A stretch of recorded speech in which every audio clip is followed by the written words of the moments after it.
외국인 승무원이 한국의 인천공항에 잠시 착륙한 듯 한국의 공항을 매우 신기해하며 주위를 두리번거리고 있습니다. 그런데 바로 그 순간 사람들의 비명소리와 함께 공항에 불이 모두 꺼지게 되고 외국인 여성 또한 너무나 당황한 나머지 다리를 헛디뎌 공항 바닥에 쓰러지고 마는데요. 어두운 공항 속에서 두려움에 떨던 외국인 승무원 여성은 당황스러운 표정을 지으며 갑자기 휴대폰으로 어딘가 전화를 걸기 시작합니다. 그런데 여성을 지켜보고 있던 한 한국인이 어둠 속에서 다가오더니 그녀에게 무언가를 건네게 되고 그것을 받아든 외국인 여성은 당황해서 어쩔 줄 몰라 하는데요. 과연 외국인 승무원 여성은 한국의 공항에서 무슨 일을 겪은 것일까요?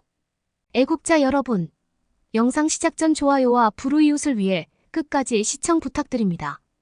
안녕하세요. 저는 호주의 항공사에서 사무장급 승무원으로 일을 하고 있는 렉시라고 합니다. 얼마 전 저는 저희 인생에서 처음으로 한국이라는 나라를 다녀올 수 있었는데요. 어떠한 여행의 목적이나 여유가 있어서 방문한 것이 아닌 제가 타고 있던 비행기의 기체 결함 문제로 아주 우연히 한국의 공항에 착륙하게 되었고 저는 한국의 공항에서 약 1주 정도 비행기가 수리되는 시간까지 강제적인 휴가를 보내게 되었습니다.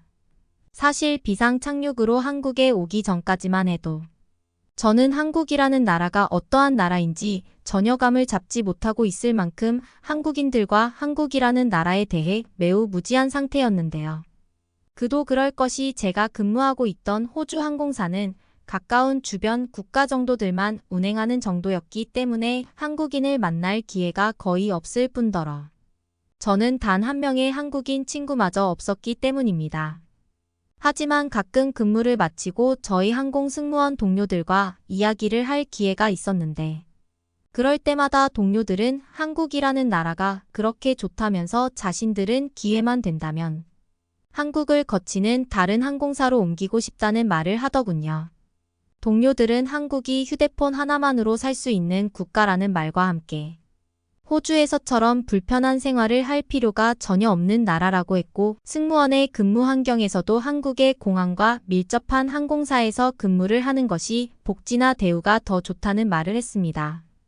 하지만 평생을 호주가 선진국이라고 굳게 믿고 살아오던 저에게는 이러한 동료들의 말이 모두 거짓말처럼 느껴졌고 한국도 그저 허무한 나라와 다를 것이 없겠지라는 저만의 생각을 매듭짓게 되었는데요.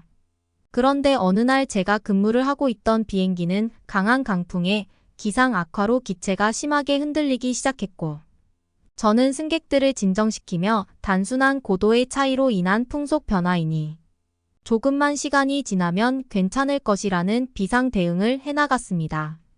무려 30분간 착륙을 해야 할 공항 활주로에 착륙하지 못한 채 상공을 떠돌던 저희 비행기는 더욱 심해지는 기상 악화에 제일 최근 접한 나라인 한국의 공항에 비상 착륙하기로 결정했고 승객들에게도 비상 상황에 대한 임시 착륙을 설명한 뒤 다행히도 한국의 공항에 비상 착륙할 수 있었는데요.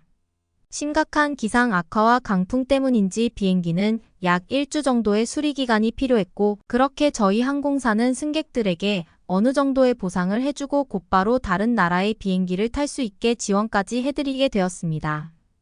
하지만 저와 같은 승무원들은 꼼짝없이 한국의 공항에서 1주 동안 숙식을 해야만 하는 황당한 상황이 시작되고 말았는데요.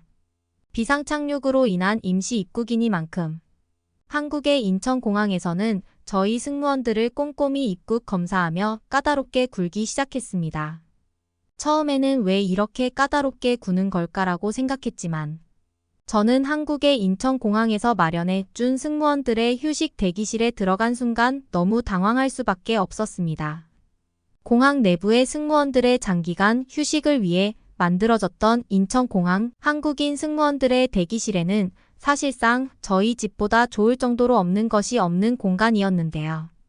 너무나 큰 충격으로 다가왔던 것은 수십 명의 승무원들이 함께 쓰는 공간이었지만 그러한 인원수에 맞는 데스크탑과 노트북이 휴게실 중간에 준비되어 있었다는 사실입니다. 제가 일을 하던 호주의 항공사에서는 단 하나의 노트북이라도 어딘가에 놓여 있다면 사실상 10초 만에 도둑을 당하는 것이 너무나 당연한 현상인데 이곳 한국인 승무원들이 머무는 곳에서는 그 누구도 엄청나게 비싼 노트북을 전혀 탐내지 않았습니다. 하지만 더욱 놀라운 사실은 이미 그곳에 있던 한국인 승무원분들은 저마다 노트북이나 패드와 같은 전자기기를 가지고 있었다는 사실인데요. 한국을 한 번도 경험해보지 못했던 저로서는 그러한 비싼 전자기기를 개인마다 가지고 있는 한국인들의 모습에서 한국이 정말 부자의 나라가 맞았구나라는 생각이 조금씩 들기 시작했습니다. 그리고 임시 착륙이었던 만큼 저는 한국인 공항 직원분들의 도움을 받아 약 1주 동안 함께 저를 안내해줄 한국인 동료분을 만날 수 있었는데요.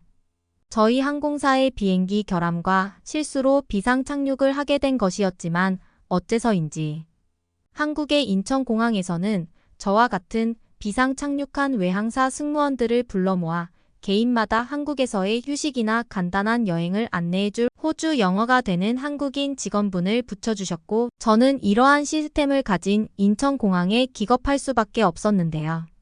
지금까지 많은 나라를 경험해 본 것은 아니었지만 그래도 아시아의 국가 중 한국을 제외한 나라들과 유럽 대부분의 공항을 경험해 왔던 저로서는 사실상 불청객과 다름없는 저와 같은 임시 착륙 승무원에게까지 이렇게나 케어를 해주는 시스템을 단 한 번도 보지 못했기 때문입니다. 더군다나 인천공항 관계자분들은 비상 착륙으로 한국에 오게 된 것이지만 저희와 같은 승무원들 또한 한국을 방문한 여행객 중 하나라는 말씀과 함께 비상 착륙의 기억이 한국에서의 좋은 기억으로 바뀔 수 있도록 이러한 항공사 케어 시스템을 오래전부터 실행시켜 오고 있었다면서 공항에서 머무르며 마음 편하게 가이드분과 한국 여행을 다녀오라는 제안을 먼저 해주시더군요. 불청객과 다름없는 손님이라고 생각했던 저였지만 저는 이러한 인천공항 분들의 입장 발표에 매우 놀랄 수밖에 없었고 실제로 저희 항공사에서도 이러한 인천공항의 제안을 받아들여 1주 동안 기체 수리를 담당하는 인원을 제외하고는 자율휴가를 보장받을 수 있었습니다.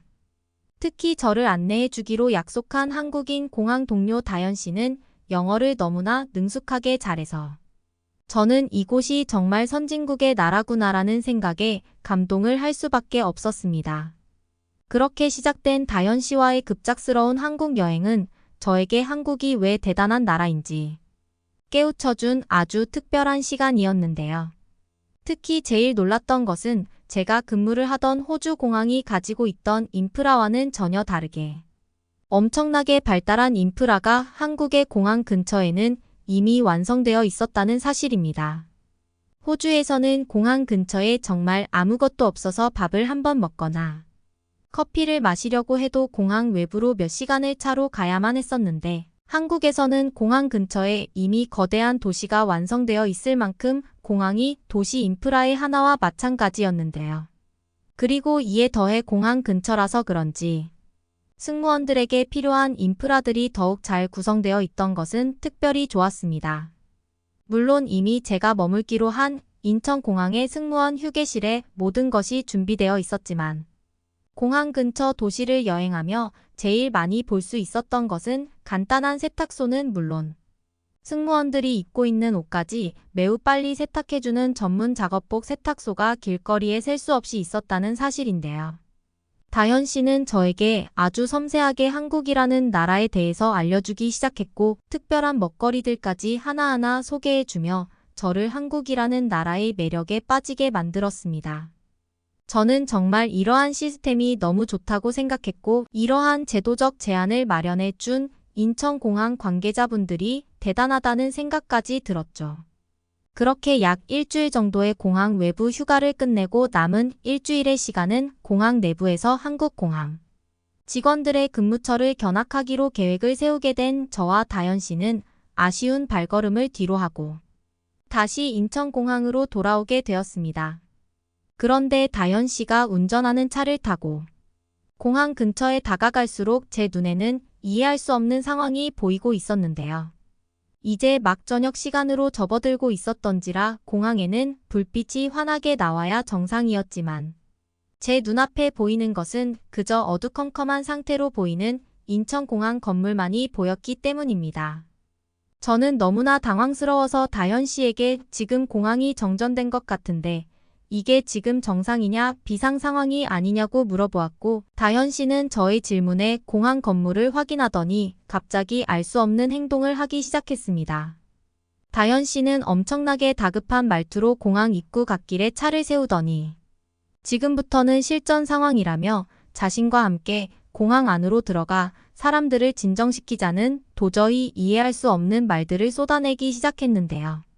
어쨌든 다현 씨의 말을 따를 수밖에 없었던 저는 모든 불이 전부 꺼져 있던 인천공항 안으로 들어갈 수밖에 없었고 그곳에서 공항의 모든 불이 정전되어 허둥지둥하고 있는 공항 이용객 손님들을 마주할 수 있었습니다. 특히나 한국을 방문한 외국인 손님들은 저처럼 당황한 표정을 짓고 있었고 외국인인 저를 발견하고는 영어로 공항의 모든 불이 꺼졌는데 대체 무슨 일이냐며 패닉에 빠져 화를 내기 시작했어요. 저 또한 공항 승무원으로 근무하고 있었기에 알 수 없는 사명감이 생겼고 정전으로 일시적 재난 상황이 발생한 공항 내부 외국인들을 한 명 한 명 붙잡고 진정시킬 수밖에 없었습니다.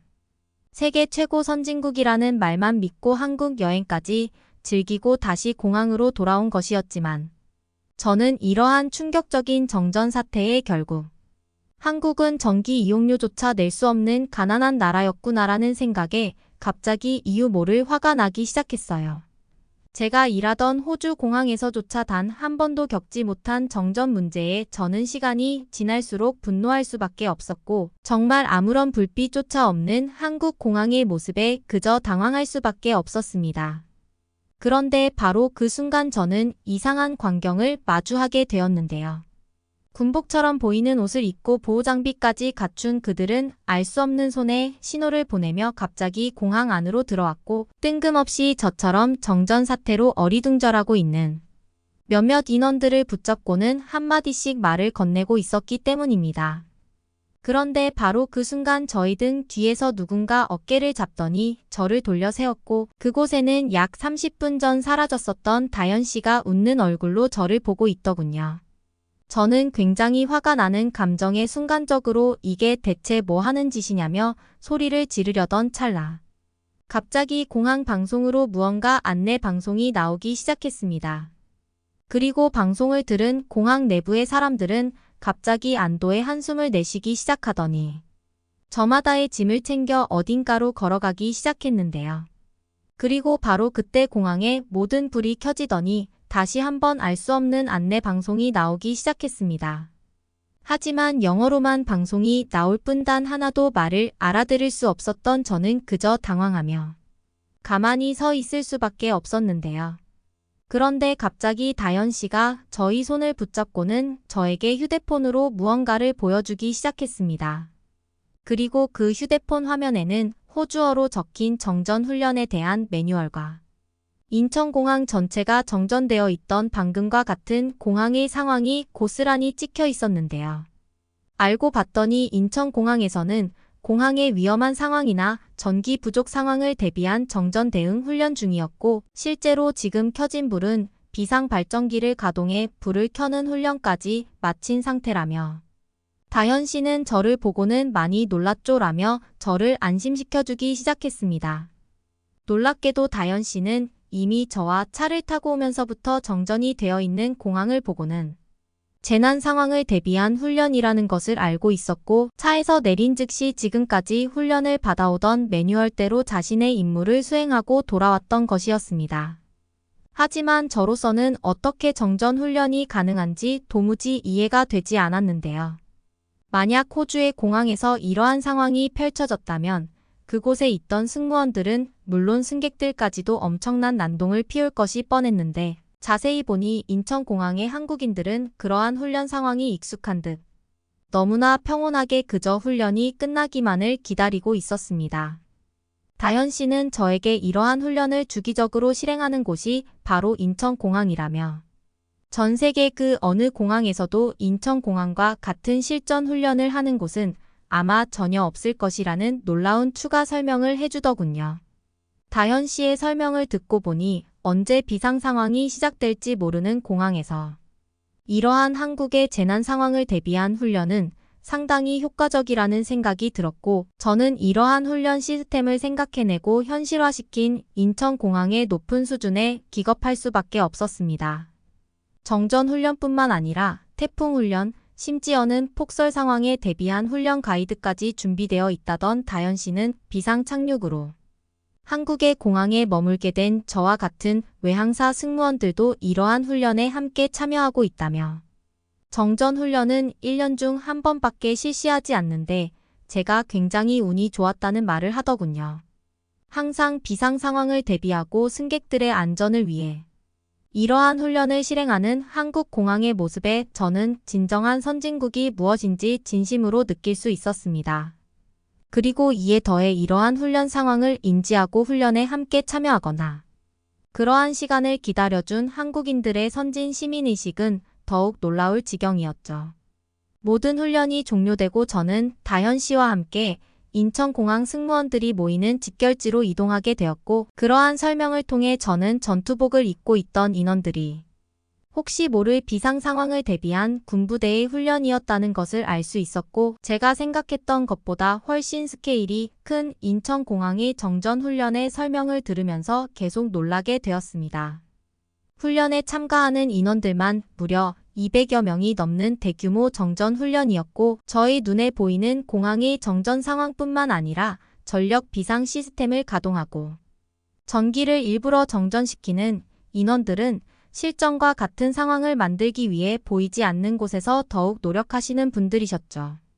훈련에 쓰인 장비들을 볼 때마다 제가 근무를 하고 있던 호주의 항공사와 너무 비교되고, 이러한 체계적인 훈련이 진행되고 있다는 사실에 저는 왜 인천공항이 세계 최고로 불리는지 실감하게 되었습니다. 저와 같은 항공사에 다니던 비상착륙 승무원 동료들도 인천공항의 정전훈련 프레젠테이션을 보더니 이러한 시스템은 호주의 항공사도 본받아야 된다며 마지막에는 기립박수까지 치게 되었죠. 일주 동안의 신세계와 다름없었던 한국공항의 정전 체험 이후 저는 호주의 공항에서 새로운 임무를 받고 근무를 하고 있습니다. 한국의 정전 훈련에 꽤 깊은 영감을 받았던 저는 제가 다니고 있던 항공사에도 이러한 한국의 훈련 시스템을 건의했고, 놀랍게도 저희 훈련 제안은 곧바로 받아들여져 지금은 1년에 한 번씩 꼭 비상상황 훈련을 하게 되었는데요. 그러한 덕분에 저는 안전관리 담당자로 직급이 올라갈 수 있었고, 지금도 한 달에 한 번씩은 한국을 방문해 하나라도 더 배우기 위해 인천공항 안전관리 담당자와 개인 면담 시간을 보내고 있습니다. 만약 제가 비상 상황으로 한국에 착륙하지 않았다면 저는 세상에 이러한 선진 시스템을 가진 나라는 영원히 몰랐을 것이었기에 저는 오늘도 한국에 감사한 마음으로 하루를 보내고 있죠. 다음에 한국에 또 오게 된다면 어디부터 방문해야 될까요? 댓글로 알려주세요. 그러면 다음 사연으로 넘어가겠습니다. 작년 스타벅스에서는 흑인이라는 이유로 카페에서 쫓겨나는 영상이 논란이 되어 그 이후 스타벅스에서는 음료를 사지 않아도 손님에게 눈치를 주지 않는다고 선언한 바 있습니다. 이처럼 세계 곳곳에는 여전히 인종차별이 끊임없이 발생하고 있는데요. 오늘 사연은 동양인 차별로 망해가던 식당을 한국 아르바이트생이 다시 살려내는 사연입니다. 도대체 무슨 수로 한국 알바생이 팔이 날리는 가게를 다시 일으킨 건지 오늘의 사연을 시작하겠습니다. 안녕하세요. 저는 노르웨이 오슬로에서 식당을 운영하고 있는 내슐리라고 합니다. 한국에서는 오슬로의 위치나 지역이 좀 낯선 분들이 많으실 것 같아요. 저희 부모님의 가게는 광장 쪽으로 오슬로 여행하면 빼놓을 수 없는 명소로 관광객들의 접근성이 굉장히 좋은 장소입니다. 그래서인지 강단 옆에는 온갖 카페나 식당이 쭉 늘어서 있죠. 저희 집은 식당을 운영하고 있는데 메인 메뉴는 각종 해물과 토마토 소스를 함께 넣어 끓인 요리로 사랑꾼들은 물론이고 특히 쌀을 주식으로 하는 동해안 손님들에게 인기가 많은 요리예요. 한국 분들은 주로 해물밥이라는 이름으로 부르시더라고요. 부모님 가게는 할아버지 때부터 대를 이어 운영하고 있으며 국내 분들에게도 인정받은 맛집으로 시작해 지금은 관광객들이 훨씬 더 많이 오고 있어 저는 어렸을 적부터 부모님 가게에서 두 분을 도와 일했기 때문에 서빙부터 시작해서 요리까지 오타는 게 없었습니다. 그래서 언젠가는 저만의 가게를 싶다는 막연한 꿈을 가지고 있었어요. 꼭 부모님처럼 멋진 가게를 만들고 싶다는 생각을 했죠. 그러던 어느 날 저희 가게 단골 부동산 사장님께서 바로 맞은 골목 구석에 자리가 하나 나와 이제 막 손님을 보여주고 오는 길이라고 하셨습니다. 저는 단박에 저 가게가 제 가게라는 걸 직감적으로 알아차렸습니다. 그리고 그날 저녁 부모님께 비장하게 말씀드렸습니다. 저도 이제 30살이 넘었고 그동안 모은 돈으로 제 가게를 직접 한번 차려보고 싶다 했습니다. 어머니께선 아직 좀 더 배워야 할 게 많다고 하셨지만 아버지는 장사는 직접 부딪혀보는 것도 기회라며 성인이니 하고 싶은 대로 하라고 하셨습니다. 저는 다음날 사장님과 계약을 하고 그 자리에서 제 가게를 시작하기로 했어요. 가게를 준비하면서 앞으로 이곳이 손님들로 북적북적할 생각으로 꿈에 물었습니다. 의외로 가게 오픈 준비는 수월했어요. 기존 식자재들은 부모님 가게에서 봤던 업체에 제 것을 추가해서 맡기로 했고 기타 서류 작업이나 신고할 것들은 이미 다 해봤던 것들이었거든요. 가게 인테리어도 크게 비용이 들지 않도록 최대한 원래 있던 걸 그대로 살렸어요. 드디어 알바만 구하면 오픈 준비가 마무리였죠. 마음 같아선 알바도 많이 뽑고 처음부터 으쌰으쌰하고 싶었지만 시작하는 가게이니 홀 매니저 1명만 두고 점차 인원을 늘려야겠다고 생각했습니다. 총 4명이 면접을 보러 왔어요. 노르웨이 출신 친구 3명과 동양에서 온 친구도 하나 있었죠. 그런데 그 동양에서 온 친구는 면접 3분 만에 바로 탈락시켰습니다. 처음 면접하기로 약속한 날부터 30분을 지각한 데다 복장이 엉망이었죠. 중국인이라는데 손도 좀 지저분해 보였습니다. 자기 말로는 가게 알바를 굉장히 많이 해봤다면서 자신감 넘치게 얘기했지만 왠지 믿음직스럽지 못했습니다. 알게 되었는데 중국인 알바생들은 위생관념이 떨어져 요식업 하는 사장님들은 절대 중국인을 채용하지 않는다고 하더라고요. 그때 자신감 넘치는 그 사람의 말만 듣고 뽑았다가는 큰일 날 뻔했다며 다행이라고 생각했습니다. 나머지 2 노르웨이 지원자 중에서 좀 더 인상이 좋고 싹싹해 보이는 조지아를 뽑았어요. 귀염상의 친절한 말투가 몸에 배어 있는 조지아 덕분인지 장사가 잘 되었습니다. 매장 안팎으로 자리가 차서 어떤 날엔 기다려서 드시는 분들도 계셨어요. 물론 부모님의 레시피 덕분이기도 했지만 정말 기분이 좋았습니다. 조지아도 굉장히 성실하게 일해주었어요. 늘 근무 시간보다 일찍 와서 청소부터 시작하고 휴식 시간에도 테이블에 뭔가 부족한 게 없나 하나하나 챙기러 다녔어요. 정해진 근무 시간이 끝나고 나서도 제가 다음날 재료 준비를 덜 끝내 손질하고 있으면 저를 도와주기도 했어요. 제가 직원 하나는 정말 잘 뽑은 것 같아서 만족스러웠습니다. 그러던 어느 날 아버지의 전화를 받고 저는 충격에 휩싸였어요. 어머니가 가게에서 미끄러져 허리를 크게 다치셨다고 하는 거예요. 가게 문을 닫고 당장 병원으로 달려가 어머니를 만나러 갔습니다. 2 분은 너무 걱정 말라며 수술하고 병원에서 좀 지내면 나을 거라며 저를 안심시켰죠. 그런데 문제는 부모님 가게였습니다. 이대로라면 아버지의 절대 원칙을 지킬 수 없었어요. 아버지는 사정없이 돌아가는 가게는 망한다고 생각하셨거든요. 그래서 여태껏 비가 오나 눈이 오나 가게를 오픈한 날에는 무조건 가족 중 누구 하나라도 가게에 있어야 했어요. 아버지는 하는 수 없이 엄마가 회복될 때까지 문을 닫아야겠다고 하셨습니다. 저도 가게를 운영하고 있어 어쩔 수 없었어요. 그러자 저는 조심스럽게 제가 2 분 가게에 출근하고 저희 가게에 식당 이모님을 보내면 어떨까요? 라고 얘기했습니다. 부모님은 우리 가게도 중요하지만 제게 폐를 끼치고 싶지 않다고 하셨어요. 물론 저에게도 제 가게가 중요하긴 하지만 할아버지부터 이혼 식당을 찾는 손님들이 훨씬 많고 세계 각지에서 오슬로까지 부모님 식당을 찾아오시는 분들을 그냥 돌아가게 하실 수다고 생각했거든요. 음식이야 원래 같은 레시피니 이모님이 해주셔도 충분할 거고 저희 가게 알바가 굉장히 성실하고 잘해서 그 친구에게 매니저를 맡기면 된다고 했어요. 제 설명을 들은 부모님은 고민 끝에 알겠다고 하셨습니다. 너는 이 일을 조지아에게 말하고 급여를 좀 더 줄 테니 가게에 집중해서 일을 해달라고 했습니다. 조지아도 좋다고 말해 충분히 잘해줄 것 같아서 솔직히 크게 걱정은 되지 않았어요. 그렇게 한 달이 지났습니다. 2 매장 모두 매출이 꾸준히 유지되고 있었어요. 가게 영업시간 중간 짬이 나면 제 가게로 잠시 들러 매장을 살펴봤는데 조지아가 워낙 잘하기 때문에 제가 도울 일이 없어 보였죠. 바쁘게 2달을 보내고 나니 제 가게에서는 매출이 약간씩 떨어지고 있었습니다. 사실 사장이 있고 없고에 따라 매출 차이가 날 수밖에 없기 때문에 그 정도 차이라면 괜찮다고 생각했어요. 오히려 부모님 가게는 점점 더 장사가 잘 되고 있어 여기에 집중할 수밖에 없었습니다. 장사가 잘 된다는 게 감사하면서도 몸은 참 힘들고 고되기 때문에 제 가게까지 하나하나 매출 분석을 할 여유가 없어 기도했어요. 그런데 어느 순간을 기점으로 제 가게의 매출이 바닥을 치더라고요. 전과 비교해봐도 이상하리만치 매출이 안 나왔어요. 오슬로의 관광객은 오히려 휴가 시즌과 겹쳐 늘어나고 있는 데다가 부모님 가게는 장사가 더 잘 되니 말이 안 되는 상황이었거든요.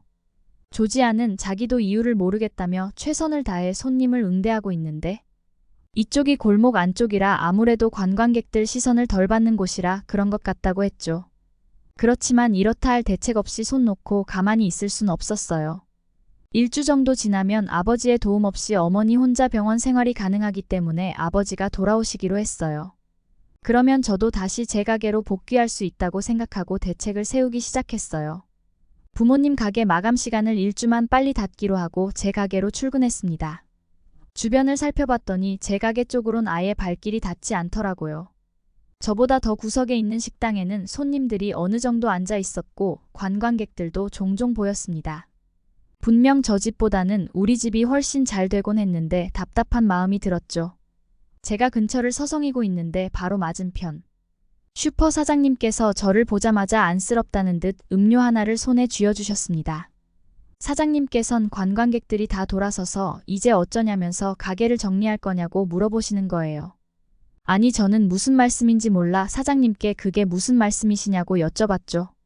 그러다 사장님께선 두 눈이 휘둥그레지셨어요. 저번에 그 사건 때문에 지금 아무도 안 오는 건데 혹시 모르냐고 하시더라고요. 그러시며 하긴 그걸 알았으면 알바를 그대로 뒀을 리가 없지라며 혀를 차였습니다. 이어지는 사장님의 얘기에 저는 머리가 아찔했습니다. 정말 믿고 싶지 않은 이야기였어요. 조지아가 동양인이나 흑인 손님들만 오면 가게 맨 구석자리에 앉히기도 고 주문받은 메뉴와 다른 메뉴를 내보내기도 했다고 하는 거예요. 거기에 불을 지른 건 SNS에 순식간에 퍼진 불 때문이었습니다. 제가 부모님 가게를 맡게 되면서 조지아에게 총 책임자의 권한을 주었습니다. 조지아는 제게 알바를 한 명 채용해도 되냐고 물었고 그때 당시만 해도 제 가게 장사가 잘 되었기 때문에 흔쾌히 좋다고 했죠. 문제는 알바로 지원한 홍콩 학생을 동양인이라는 이유로 거절했다는 거예요. 홍콩 학생은 프랑스 요리학교 출신으로 주방 경력은 있는데 꿀 경력을 좀 더 쌓고 지원했다고 해요. 사실상 음식에 대한 이해가 있기 때문에 홀도 충분히 잘할 가능성이 높은 데다가 일손이 부족할 땐 주방을 도와줄 수 있어 굉장히 좋은 조건의 지원자였어요. 그런데 조지아는 오슬로의 관광객들이 대부분 서양인 위주라 어디 주방 안에나 계시면 가능한데 홀 알바로 채용하기에는 곤란하다고 말했다고 하더라고요. 화가 나는 홍콩 학생은 저희 가게와 조지아의 말을 SNS에 올렸고 시간의 글은 널리 퍼졌습니다. 심지어 예전 알바 면접에 와서 비위생적인 행색으로 탈락됐던 중국인 알바생까지 자기도 인종차별 때문에 면접 3분 만에 떨어졌다고 기름을 부었더라고요. 결국 저희 가게는 인종차별하는 가게로 인터넷에 일파만파 소문이 났고 관광객들이 발길을 끄는 것은 물론 가게에 직접 따지러 온 사람들까지 있었다고 합니다. 심지어 기존 단골들도 정말 실망이라며 등을 돌리고 있었더라고요. 저는 조지아가 이런 말을 했다는 것과 제 가게가 SNS에 인종차별로 유명한 가게가 되었다는 현실이 믿기지 않았습니다. SNS에 들어가 보니 난리도 아니었습니다. 사람들은 그 가게에 자리도 많은데 구석자리에서 밥 먹은 게 불편했다는 글부터 못 알아듣는 척 대답을 안 하기도 하더라는 글까지. 조지아의 태도를 비난하는 댓글이 쏟아졌고 여기저기 글이 공유되고 있었습니다. 그동안 늘 성실하고 싹싹한 모습만 보여줬던 조지아였기 때문에 저는 더더욱 믿기 어려웠죠. 의심하고 싶지 않았지만 사실 확인을 위해 CCTV를 살펴봐야겠다고 생각했습니다. CCTV를 돌려보던 저는 조지아의 특이한 행동에 화면 가까이부터 유심히 살펴봤어요. 어떨 땐 불이 나게 달려가 주문을 받고 친절하게 웃으며 응대했지만 어떨 땐 한참을 불러도 대꾸는커녕 유리잔만 닫고 있을 게다가 어떨 땐 가게의 자리가 많이 비웠는데도 굳이 맨 구석자리에 손님을 앉히기도 하고 손님이 메뉴판과 영수증의 내용에 맞지 않아 다시 보여달라고 하는데도 계속 모른 척만 하고 있었습니다. 조지아는 전혀 다른 사람이라고 느껴질 정도로 상대에 따라 팩 돌변했어요. 몇 시간 동안 화면을 살펴본 저는 조지아가 인종차별주의자가 맞다는 결론에 이를 수밖에 없었습니다. 동양인과 흑인을 철저하게 차별하고 있었어요. 요즘같이 SNS가 발달한 시기에 조지아의 저런 태도는 가게에 치명적이었습니다. 관광객들은 입소문을 듣거나 SNS를 통해 가게를 찾아오는데 관광객은 물론이고 현지인 손님들까지 다 내쫓는 격이었어. 이제껏 같이 근무할 때는 왜 몰랐었는지. 조지아를 훌륭한 직원이라 생각하고 온전히 가게를 맡겨둔 제 스스로가 한심하게 느껴졌어요. 더 이상 대화가 불가능할 것 같다. 조지아에게 가게를 그만둬 달라고 얘기했습니다. 어차피 손님도 없는 가게 매출도 적자라 월급도 주기 어렵다고 말하면서요. 조지아는 계약 기간은 다 지켜야 하는 거 아니냐며 이렇게 자르는 건 말도 안 된다고 우겼습니다. 저는 신고를 하든 인터넷에 올리든 알아서 하고 이제 그만 제발 나가달라고 조지아를 가게 밖으로 떠밀었죠. 어떻게 해야 할지 머릿속이 복잡했습니다. 일단 조지아의 행동으로 상처받았던 손님들께 죄송하다는 말을 전하고 싶었어. SNS에 장문의 사과문을 작성하고 같은 내용을 가게 앞에 크게 붙여두었습니다. 그리고 가게 간판에 대문짝만하게 정말 죄송하다는 내용으로 현수막을 걸어뒀죠. 우선 1주간은 가게를 닫고 아버지가 오실 때까지는 부모님 가게에만 집중해야겠다고 생각했습니다. 이 일을 알게 된 부모님께서는 원래 직원 다루는 게 가장 어려운 일이라며 큰일 치렀다고 하시며 그만 가게를 정리하는 게 어떻겠냐고 하셨어요. 그렇지만 이제껏 제가 모은 돈으로 세운 제 가게를 폐업한다는 건 쉽게 결정하기 어려웠습니다. 머리로는 이해가 가지만 제 첫 가게라 애착이 많이 갔거든요. 너는 딱 3개월만 영업해보고 그래도 안 되면 포기하겠다고 말씀드렸어요. 그리고 저는 채용 공고문을 하나 올렸어요. 처음 일주일간은 전화나 메시지 하나 오지 않았습니다. 혹시나 글이 누락됐나 싶어 매일매일 새로 올렸죠. 그날도 문이 닫힌 가게에서 청소나 하고 있는데 누군가 가게 문을 열고 들어왔습니다. 저는 문을 열고 들어온 사람을 보고 깜짝 놀랐죠. 밝은 미소의 한 동양인 여학생이었습니다. 아직 사람 안 구하신 거 맞죠? 하고 제게 묻는데 저는 고마워서 절이라도 하고 싶었어요. 그리고 의아했습니다. 인종차별로 유명한 우리 가게에 동양인이 지원한다는 게 놀라웠죠. 그 여학생은 처음 SNS만 봤을 땐 오해했지만 사장님께서 진심을 담아 쓰신 사과문이 마음에 와닿았다고 하더라고요. 그리고 매일매일 아르바이트생을 구한다는 글이 올라오는 걸 보고 역시나 아무도 지원을 안 해서 고생을 하고 계시겠거니 생각했어. 마침 그 학생은 와인을 공부하러 온 한국 학생으로 이름은 설현인데 사정이 생겨 3개월 정도 아르바이트를 해야 한다고 했죠. 그리고는 기본급은 적힌 것보다 적게 주셔도 괜찮은데 앞으로 매출에 따른 인센티브를 달라고 얘기했어요. 매출이 올라가면서 자기도 더 책임을 지고 일을 할 수 있는 데다가 아르바이트 경험이 많아 자신 있다고 하면서 말이 저는 당돌한 설현이의 태도에 당황스러웠지만 이렇게 절망적인 상황에 자신감 넘치는 모습이 오히려 긍정적인 기운을 북돋아줄 거라 생각했을 정도였죠. 그리고 기본급을 적게 주는 대신 자기가 말하는 대로 가게를 운영했으면 좋겠다고 하더라고요. 왜 저는 이런 생각을 미리 못했을까 하고 말이죠. 설현이는 지금 메뉴판에 메뉴가 너무 많다며 사장님이 자신 있는 최소한의 음식으로 메뉴들을 구성해 달라고 했습니다.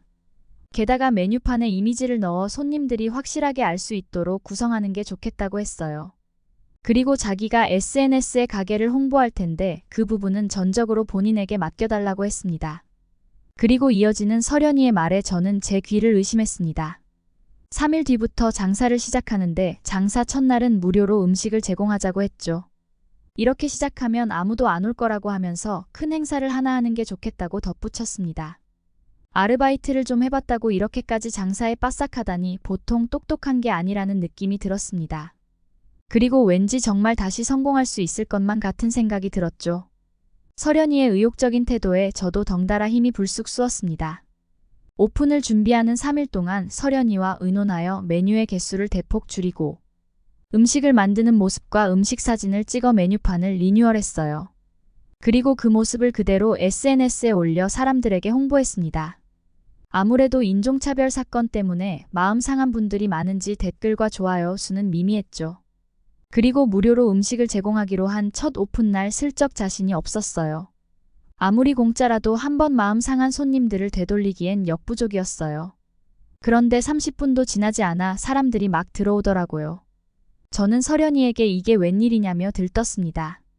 서련이는 사람들이 너무 없어서 사실 자기 친구들을 부른 거라고 얘기하며 어느 정도 사람들이 있어야 다른 손님들도 들어올 거고 이 친구들이 SNS에 게시글을 올리면 반응이 더 많이 일어날 거라고 하더라고요. 과연 가게 안에 사람들이 좀 들어서 있자 하나둘 다른 손님들도 들어오기 시작했어요. 오늘 음식들을 준비하면서도 다 폐기하는 거 아닐까 하는 걱정이 무색할 정도로 성공적인 첫날이 마무리되었죠. 저는 이제 희망이 보인다며 서련이를 붙들고 정말 고맙다고 막 즐거워하고 있는데 서련이는 잠깐 앉아보시라며 진지하게 말을 시작했습니다. 갑자기 긴장했죠. 아까 온 친구들에게 피드백을 받은 내용을 같이 얘기해봐야겠다고 하더라고요. 우선 음식은 굉장히 맛있는데 와인과의 페어링이 좀 아쉽다며 와인 리스트를 새로 뽑는 게 좋겠다고 했어요. 그리고 가게에 깔려있는 음악 소리가 다소 커서 대화하는데 방해가 된다고 했죠. 그 두 가지만 신경 쓰면 완벽할 거라며 친구들 반응도 나쁘지 않다고 하더라고요. 이젠 누가 사장이고 직원인지 모를 정도로 저는 전적으로 서련이의 마음을 신뢰했습니다. 게다가 서련이는 와인을 공부하는 중이었으니 와인 리스트도 전부 서련이에게 맡겼죠. 서련이는 직접 근처 와인 농장을 돌아다니며 와인을 골라왔습니다.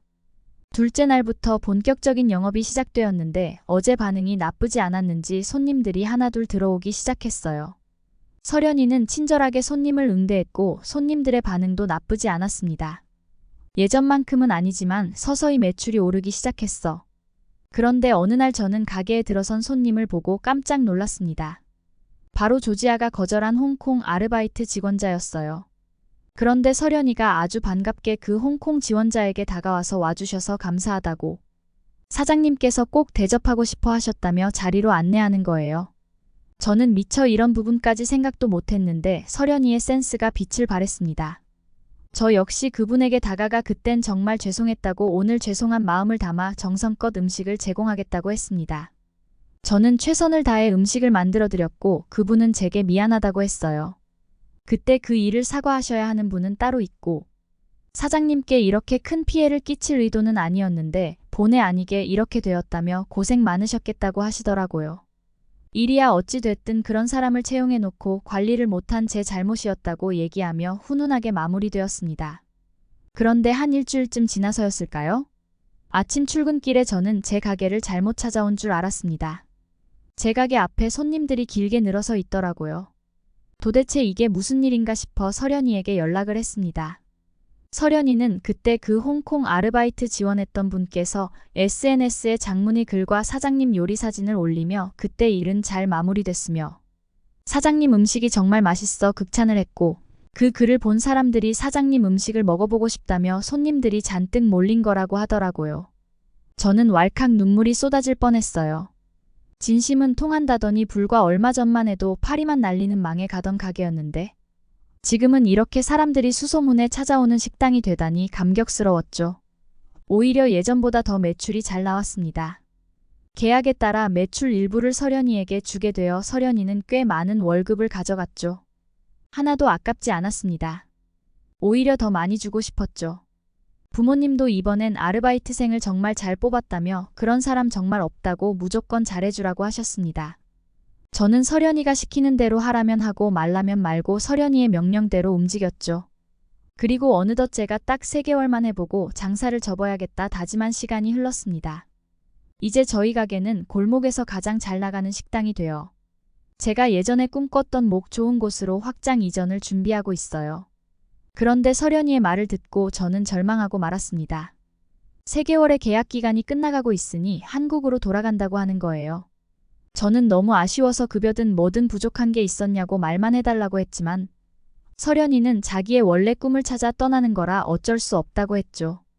저는 아직도 궁금한 게 있으면 가끔 SNS로 서련이에게 물어보기도 해요. 그녀는 명예 1호 직원이니까요. 당연히 제 질문에 대한 대가는 두둑히 지급하고 있습니다. 그리고 저는 서련이에 대한 고마운 마음으로 가게에 한국 손님이 오면 서비스를 듬뿍 챙겨주고 있습니다. 그래서인지 한국 손님들도 정말 가게에 많이 방문하시더라고요. 모두들 설현이처럼 친절하고 밝은 손님들이라 너도 덩달아 즐겁게 맞이하고 있습니다. 이 글을 보시는 손님들도 저희 가게에 해물밥 먹으러 한번 놀러 오시면 제가 잘 챙겨드릴게요. 그러면 다음 사연으로 넘어가겠습니다. 도와주세요. 제발 살려주세요. 여기는 네덜란드의 한 호스텔 앞 한 동양인 아들과 노부부가 허탈한 표정으로 길바닥에 앉아 있습니다. 심지어 아들은 누워있고 어머니는 살려달라며 애타게 외치기까지 하는데요. 하지만 이 장면을 보고 있는 경찰은 이들을 도와주지 않고 오히려 끌고 나가고 있습니다. 대체 이곳에서 무슨 일이 벌어진 건지 한번 알아보러 가실까요? 안녕하세요. 저는 네덜란드에서 살고 있는 로엘이라고 해요. 최근에 한국에 대해서 너무 즐거웠던 경험을 소개시켜 드리고 싶어서 이렇게 글을 작성했답니다. 저는 한국어를 좀 할 줄 아는데요. 사실 처음부터 한국이 좋아서 한국어를 배웠던 건 아니었어요. 한국어를 어떻게 배웠는지를 설명드리려면 절친한 친구 레리를 먼저 소개시켜 드려야 할 것 같아요. 저랑 정말 친한 친구인 레리는 네덜란드에서 꽤 유명한 유튜브 채널을 운영하고 있거든요. 어느 날은 저한테 와서 얘기하더라고요. 요즘 네덜란드에서 한국 콘텐츠를 자막 없이 보는 영상이 엄청난 인기를 끄는 중이라고 말이에요. 레리도 그 인기에 올라타야 한다면서 갑자기 한글 공부를 시작하는 거 있죠. 근데 문제는 레리가 공부를 시작하니까 저랑 놀아줄 사람이 없어진 거예요. 평소엔 항상 제가 레리를 따라다녔는데 레리가 바빠지니 진짜 할 게 없더라고요. 저는 어쩔 수 없이 레리 옆에 붙어서 같이 한글을 배우기 시작했습니다. 사실 전 공부라면 질색이라 한국어를 공부할 자신이 없었는데 그래도 둘이 하면 어떻게든 되겠지 싶었죠. 그리고 책으로만 한국어를 공부해야 됐으면 하지 않았겠지만 요즘은 애플리케이션 하나면 뭐든 배울 수 있잖아요. 저도 한국어 학습에 최적화된 앱을 찾아서 공부를 해봤어요. 앱이 알아서 일일 학습 목표를 세워주고 게임처럼 흥미롭게 구성되어 있어서 그런지 지루할 틈이 없었습니다. 처음에는 한글 자음과 모음부터 착실히 익혔어요. 그 다음에는 일상생활에서 자주 쓰는 단어들을 익혔고 그 뒤로는 간단한 문장 구조와 기초 문법을 집중적으로 공부했습니다. 그런데 이게 생각보다 너무 쉽게 느껴지는 거예요. 깜짝 놀랄 정도로 말이에요. 사실 예전에 일본 관련 콘텐츠가 유튜브에서 한창 유행했을 때가 있었어요.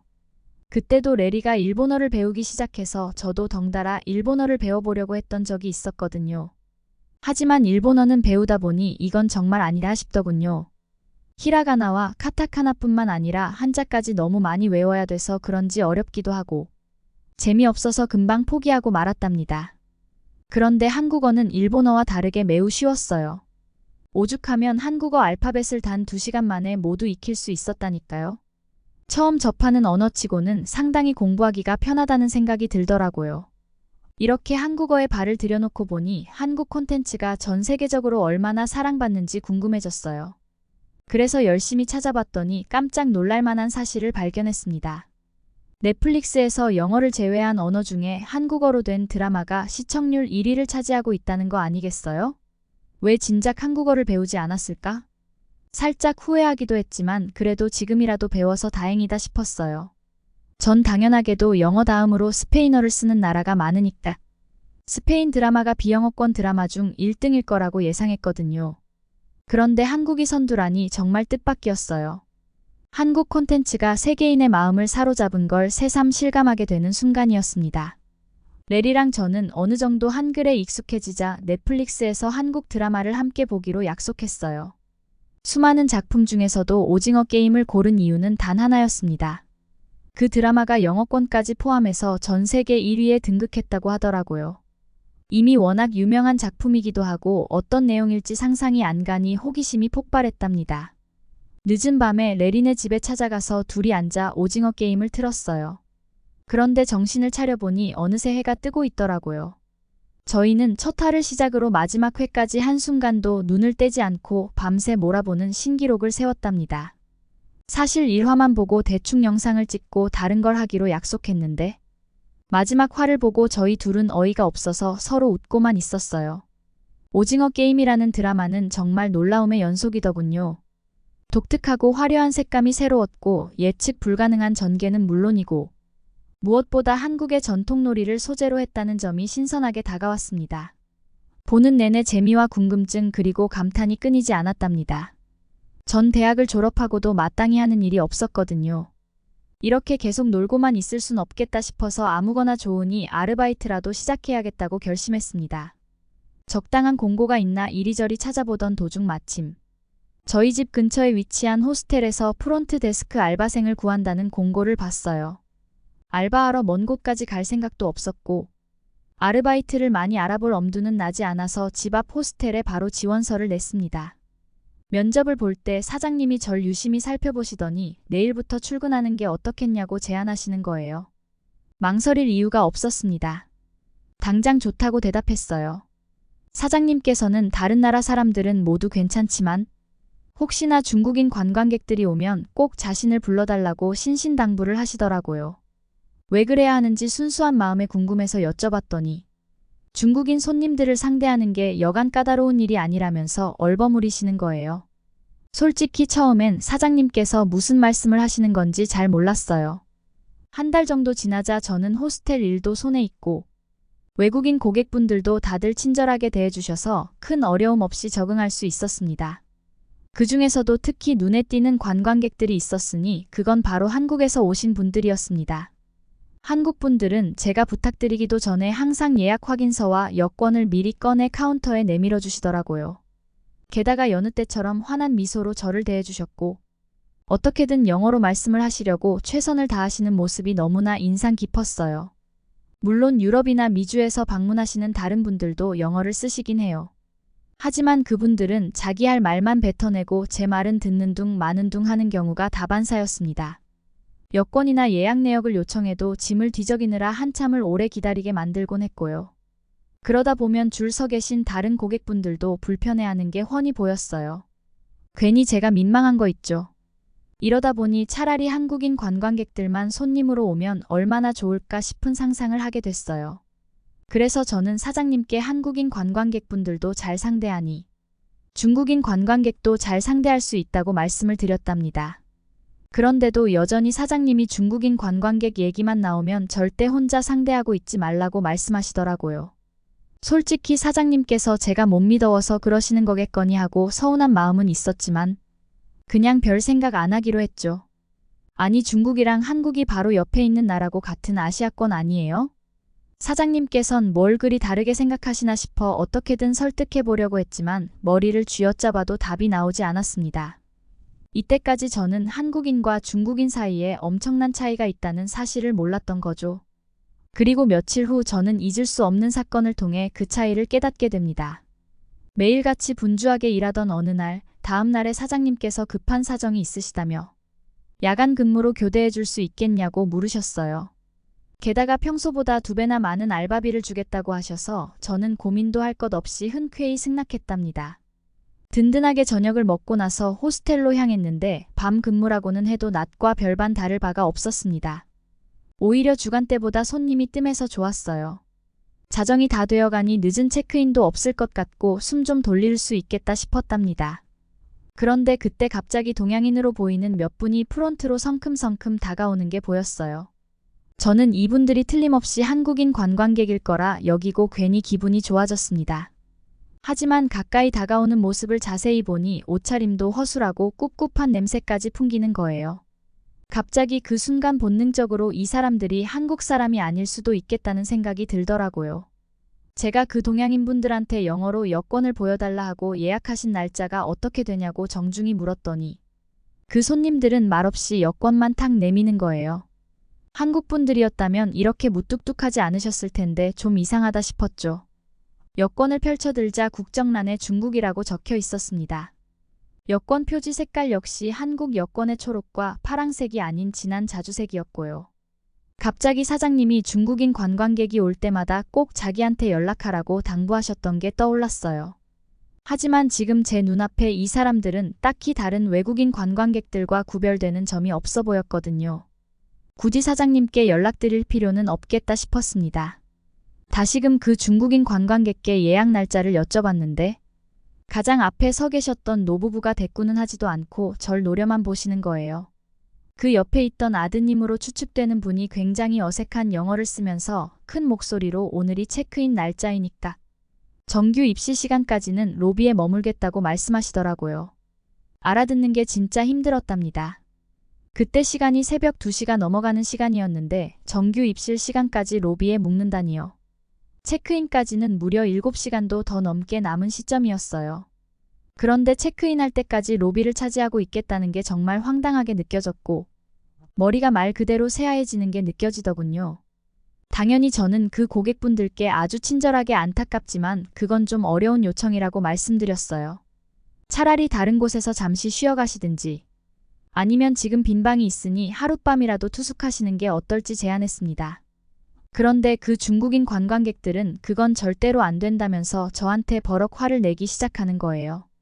그냥 로비에서 쉬는 것뿐인데 그것도 안 된다는 게 말이 되냐며 목소리를 높이더라고요. 이건 아무리 봐도 정말 답이 없는 상황 같아서 할 수 없이 사장님께 전화를 걸었습니다. 전화를 받으신 사장님은 중국인 관광객이 왔으면 바로 연락을 했어야지. 왜 이제야 전화하느냐며 저를 좀 다그치시더니 어쨌든 금방 가겠다고 급히 전화를 끊으셨습니다. 몇 분이 지났을까? 사장님이 도착하시기도 전에 갑자기 경찰들이 우르르 들이닥쳤어요. 그리고 지금 그 중국인 관광객들이 어디 있냐며 저한테 물어보시더라고요. 갑자기 들이닥친 경찰의 순간 너무 당황해서 어안이 벙벙했어요. 저는 무슨 상황인지 몰라 그저 주위를 두리번거릴 수밖에 없었습니다. 그때 마침 사장님께서 호스텔로 뛰어들어오셨어요. 그러곤 경찰들에게 중국인 관광객들이 저기 있다며 손가락으로 가리키셨습니다. 그 순간부터 중국인 관광객들의 눈빛이 돌변하더니 마치 연극을 하듯 바닥에 철푸덕 드러눕기 시작하더군요. 그러더니 갑자기 울어버리는 게 아니겠어요? 그들 중 아들로 보이는 청년은 엉엉 우는 자기 부모님을 향해 사진과 동영상을 찍기 바쁘더라고요. 도대체 땅바닥에서 그렇게 울고 있는 자기 부모를 찍느라 정신없는 아들이라니. 도저히 제 상식선에서는 절대 이해할 수가 없었어요. 저는 그 광경을 보면서 날벼락도 이런 날벼락은 없다고 생각했고 네덜란드 사람들이 왜 그렇게 중국인들을 싫어하는지 단번에 깨달을 수 있었답니다. 이 세상 진상을 겪고 나서 전 더 이상 호스텔에서 일할 자신이 없었어요. 그래서 그날 이후로 전 용기를 내서 사장님께 사직서를 내밀었죠. 사장님은 그동안 일을 잘해줬으니 좀 더 함께 해보면 어떻겠냐며 사직서를 내는 저를 어떻게 해서든 설득했지만 솔직히 말해서 중국인 관광객이 또 온다면 어찌 대처해야 할지 모르겠다고 하면서 마지막으로 사장님께 죄송하다는 말씀을 드리고 호스텔을 떠났어요. 그러던 중 레리는 제게 이번엔 아예 한국에서 여행 브이로그를 찍어보면 어떻겠냐고 제안을 하더라고요. 저도 처음 알바해서 번 돈이었고 한국어도 배웠는데 안 쓰기엔 너무 아까운 것 같아서 단번에 좋다고 대답했답니다. 그날 밤 저희는 한국에서 할 일들을 꼼꼼히 계획했어요. 일단 한국어를 배웠으니 영화관에 가서 한국 영화를 보자고 말을 했습니다. 한국어로 된 대사를 직접 듣는 것만큼 기분이 짜릿한 게 없을 테니까요. 그리고 나서 레리한테 에버랜드에 가자고 했어요. 그렇게 저희는 한국행 계획을 모두 다 짜놨고 여행 당일날이 되어 비행기에 몸을 실었습니다. 첫날은 그저 숙소에 짐을 풀고 푹 쉬기로 했어요. 레리가 서울 한복판에 숙소를 잡았다며 자랑을 늘어놓더라고요. 인천공항에 도착해서 입국 심사를 받는데 너무나도 빨리 통과되는 거예요. 이렇게 신속할 수가 있나 싶을 정도로 말이에요. 그 덕분에 저희는 짐을 찾자마자 바로 밖으로 나올 수 있었답니다. 공항 밖은 줄지어선 택시들로 북적였고 저희는 주저없이 택시에 올라탔어요. 사실 지하철로 갈까 하는 생각도 잠깐 해봤지만 긴 시간 비행에 피로가 쌓인 데다 무거운 짐까지 들고 가려니 여간 부담스러운 게 아니더라고요. 그리고 어차피 이번 여행에선 대부분 지하철을 타고 다닐 테니까 한 번쯤은 괜찮겠지라는 생각도 들기도 했어요. 저희는 숙소로 가려고 택시를 탔는데 택시 안에 탑승하자마자 믿을 수 없는 일이 벌어졌습니다. 운전석 뒤편에 태블릿 PC가 설치되어 있는 거 아니겠어요? 너무 신기해서 이것저것 만져보면서 마음껏 클릭해보니 각종 영상들과 콘텐츠들을 감상할 수 있더라고요. 펜이나 키보드 없이 손가락으로 터치하는 것만으로 모든 조작이 가능해서 너무 편리했어요. 강남까지 짧지 않은 거리로 이동하는 거였지만 재미있는 영상을 보느라 시간 가는 줄도 몰랐습니다. 덕분에 지루할 틈 없이 숙소에 도착할 수 있었어요. 운전기사님께서는 무거운 저희 캐리어를 척척 트렁크에서 내려주셨습니다. 저희가 내린 곳은 레리가 예약해둔 숙소 바로 앞이었어요. 택시비를 내려고 기사님께 얼마냐고 여쭤봤는데 그 순간 저희는 기겁할 수밖에 없었어요. 이 정도 서비스에 이 정도 거리면 당연히 꽤 택시비가 많이 들 거라고 생각했거든요. 기사님께서 주신 영수증을 보고 네덜란드 돈으로 환산해보니 한국 택시 비용이 네덜란드의 3분의 1 정도밖에 안 되는 금액인 것 같더라고요. 한국 택시는 서비스도 최고인데 가격마저 이렇게 저렴하다니 벌써부터 한국에 오길 너무 잘했다는 생각이 들었답니다. 저와 레리는 잠들기엔 아직 이른 시간이라 뭘 하면 좋을까 고민하다가 영화관에 가기로 했어요. 한국에서는 어디서든 앱을 통해 영화를 간편하게 예매할 수 있다고 들었거든요. 그래서 핸드폰 앱을 깔아서 근처에 있는 영화관을 검색하고 금세 티켓을 구매했습니다. 영화관으로 걸어가던 중에 저는 레리에게 말을 걸었어요.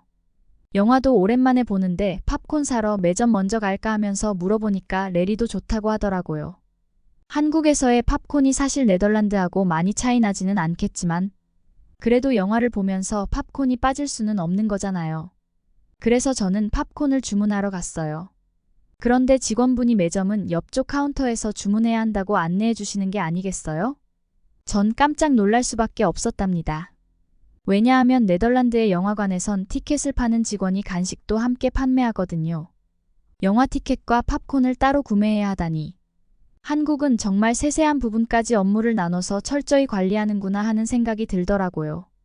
아까 직원분께서 알려주신 매점을 찾아가서 저런 팝콘을 저도 구매할 수 있냐고 물었습니다. 직원분께서는 웃으면서 친절히 대답해 주셨어요. 제가 팝콘을 받는 순간 또 한 번 놀라지 않을 수 없었답니다. 네덜란드에서 항상 냉장고에 있는 차가운 팝콘만 먹었었는데 한국에서 건네받은 팝콘은 갓 튀겨낸 뜨끈뜨끈한 팝콘이었거든요. 어떤 맛일지 궁금해서 레리와 한 입씩 먹어봤는데 따뜻한 팝콘의 고소한 맛에 놀라고 말았습니다. 도대체 왜 네덜란드에서는 냉장 보관한 팝콘만 고집했던 걸까요? 따뜻한 팝콘의 맛을 이제서야 알았다니 너무 속상하더라고요. 정말 한국 팝콘은 네덜란드의 도입이 시급하다고 생각했답니다. 친절한 직원분께서는 저희가 주문한 팝콘을 먹을 땐 시즈닝 바에서 원하는 맛의 시즈닝 가루를 뿌려서 먹을 수도 있다고 설명해 줬어요. 레리랑 어떤 시즈닝을 먹을까 고민을 많이 했는데 피자 맛과 인절미 맛이 나는 팝콘이 정말 궁금하더라고요. 팝콘에 어떻게 이런 맛들이 가능한 건지 신기할 따름이었어요. 레리가 먹여주는 팝콘을 한 입에 쏙 넣어 먹자마자 입안 가득 피자 맛과 고소한 맛이 퍼졌습니다. 저희는 그렇게 팝콘을 야금야금 주워 먹으면서 결국 영화 시작 전에 팝콘을 다 비워내고 말았죠. 영화관에서는 처음 보는 한국 영화였는데 너무 재미있었어요. 공부해 두었던 한국어 실력 덕분에 대사 하나하나가 또렷이 들려왔습니다. 마치 귀에 쏙쏙 들어오는 느낌이랄까요? 그래서 그런지 영화를 보는 내내 뿌듯함이 가시질 않았답니다. 영화가 끝나고 숙소로 돌아온 저희는 내일 에버랜드 나들이 생각에 잠이 오질 않았어요. 그렇게 다음날이 되었고 숙소 주변에 마침 에버랜드로 직행하는 버스가 있어서 저희는 그 버스를 타고 에버랜드로 향할 수 있었어요. 사실 에버랜드까지 꽤 거리가 멀어서 오래 걸릴 줄 알았는데 다행이었답니다.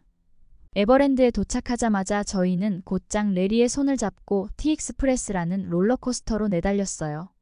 생각보다 롤러코스터 줄이 별로 없어서 거의 기다리지 않고 빠르게 탈 수 있었는데 레리는 이 순간을 영상에 담아 유튜브에 올리겠다며 폰을 꺼내 들더라고요. 저는 레리한테 미쳤냐면서 놀이기구 타다가 핸드폰을 떨어뜨리면 큰일 나니까 빨리 내려놓으라고 언성을 높였습니다. 저희는 티익스프레스의 짜릿한 속도감에 비명을 질러대느라 목이 쉴 지경이었어요. 에버랜드 나들이를 마무리하기 전 저희는 마지막으로 한국의 셀카 스튜디오로 유명한 인생 네컷에 가서 사진을 찍기로 했습니다. 입구 쪽 포토부스에 들러 다양한 머리띠를 둘러보며 콘셉트를 고민했어요. 레리와 저는 서로 귀여운 고양이 머리띠를 골라 썼답니다. 인생 레커 기계로도 사진을 찍고 폰 셀카로도 수백 장은 건졌을 거예요. 특별히 포즈를 취하지 않았는데도 나온 사진들이 너무 마음에 들어서 그 자리에서 바로 SNS 프로필 사진으로 등록해버렸습니다. 신나는 하루를 보낸 저희는 레리가 예약해둔 식당으로 향했어요. 레리가 어디로 가는 건지 절대 얘기를 안 해주더라고요. 목적지가 진짜 궁금했는데 도착해보니 코리안 바베큐 전문점이었습니다. 목적지를 알게 된 저는 레리에게 엄지척을 날릴 수밖에 없었어요. 정말 먹고 싶었으니까요. 직원분의 설명에 따르면 그곳은 최고급 한우만을 취급하는 고급 식당이라고 하더군요. 아니나 다를까 고급 식당답게 고기를 한 점 한 점 정성스레 구워서 대접해 주시는 거 있죠. 늘 스테이크는 직접 썰어 먹기만 했었는데 이렇게 잘게 썰어진 고기를 구워 먹으니 왠지 모르게 특별한 기분이 드는 거예요. 한 입 가져가 먹어보니 입안에서 살살 녹아버리는 식감에 놀라지 않을 수 없었어요. 그렇게 한국에서의 특별한 나날들을 담은 브이로그 촬영을 마치고 레리와 저는 네덜란드로 돌아왔습니다. 레리가 촬영한 영상들을 보여주는데 한국에 있을 때가 생각이 나서 레리랑 한참을 키득거렸다니까요. 브이로그를 공개한 직후 레리도 저도 눈을 의심할 정도로 엄청난 반응이 쏟아졌어요. 레리의 채널에서 사상 최고 조회수를 달성한 건 물론 수많은 댓글로 영상이 도배되기 시작했습니다. 무엇보다 놀라웠던 건 그중 상당수가 저에 대한 관심을 보여줬다는 거예요. 레리와 함께 나온 그 예쁜 여자애는 대체 누구냐며 제 정보를 궁금해하는 반응이 넘치더라고요. 그런 반응을 지켜보던 레리가 제게 개인 채널을 만들어서 유튜버에 도전해보는 게 어떻겠냐고 물어보는 거 있죠? 전혀 예상치 못한 제안에 당황스러웠지만 한편으로는 왠지 재미있을 것만 같은 기분이 들더라고요. 게다가 평소 레리의 유튜버 활동을 지켜보며 이것저것 배운 것도 있었고요. 그래서 고민 끝에 과감히 도전해보기로 마음먹었어요. 이어서 레리의 입에서 나온 말에 너무 기분이 좋아졌답니다. 다음번엔 출연료를 주고서라도 저를 꼭 한국행에 동반하고 싶다는 거 아니겠어요? 제가 출연하는 것만으로도 반응이 뜨거웠는데 이 기세라면 저희가 함께 만드는 콘텐츠는 대박이 날 거라는 확신이 섰나 봐요. 조만간 한국에 또 가게 될 것 같은데 이번에는 어떤 콘텐츠를 찍어야 반응이 좋을까요? 추천해 주시면 감사하겠습니다. 여러분은 어떻게 보셨나요? 응원과 격려의 한마디씩을 댓글로 남겨주시기 바랍니다. 사연자분들께 전달해 드리겠습니다. 실제 사연 제보를 받고 있습니다. 채택되신 분께는 작은 선물도 보내드리고 있습니다. 저희의 사연이 여러분의 하루에 작은 힘이 될 수 있었으면 좋겠습니다. 감동적인 사연을 주변 분들과 이야기 나눠보세요. 더욱더 좋은 영상으로 다시 찾아뵙겠습니다.